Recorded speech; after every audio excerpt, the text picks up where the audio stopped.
घटना है ये, थोड़ा सा इसके बारे में भी जान लेते हैं। ये भी त्रावणकोर की ही घटना है। नागोली का जो पिक्चर आपके स्क्रीन पे दिख रहा है, और वो भी त्रावणकोर की ही घटना है। कहाँ की? और कौन थी नागोली? नागोली एक छोटी जाति की कन्या थी, और उस समय वहां पे एक नियम था, एक कानून बना हुआ था, वहां के राजा ने कानून बना रखा था कि कोई भी अगर कोई भी छोटी जाति की महिला है और वो बाजार मार्केट मतलब ऐसा सार्वजनिक स्थल जहाँ पे बहुत सारे लोग हों जाती है, उसे अपने स्तन नहीं ढकने होंगे, और अगर स्तन ढकना है तो उसके लिए आपको टैक्स देना होगा। यानी सोच रहे हैं ये कितना अंधविश्वास और कितनी कुरीतियां थी हमारे समाज में कि एक महिला को अपने स्तन ढकने के लिए टैक्स देना होगा।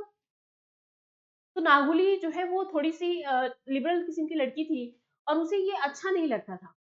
पैसे उतने थे नहीं कि टैक्स दे सके, गरीबी भी तो बहुत थी, तो टैक्स नहीं दे पाती थी वो, और लेकिन बाहर जाती थी तो अपना शरीर ढक के जाती थी।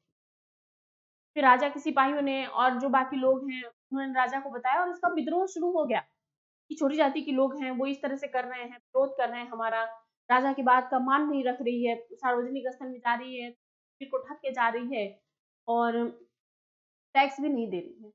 फिर राजा सबकी बात सुने, और उन्होंने कहा कि ठीक है, अपने सिपाहियों को भेजा, और उन्होंने कहा कि जाके नागोली से जबरदस्ती टैक्स वसूल लाया जाए।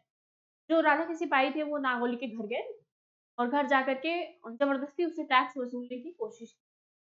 नागोली बहुत देर तक समझाने की कोशिश की, अपनी बात कही, लेकिन उसकी बात कोई सुना नहीं।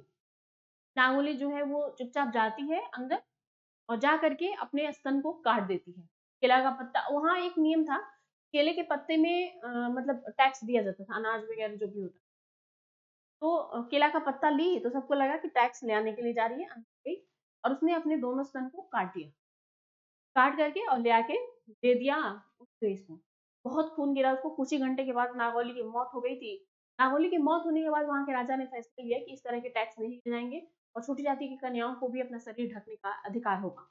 ठीक है? तो ये कहीं न कहीं एक पहल थी, और होनी चाहिए। नागोली ने अपना बलिदान दिया। आज भी जो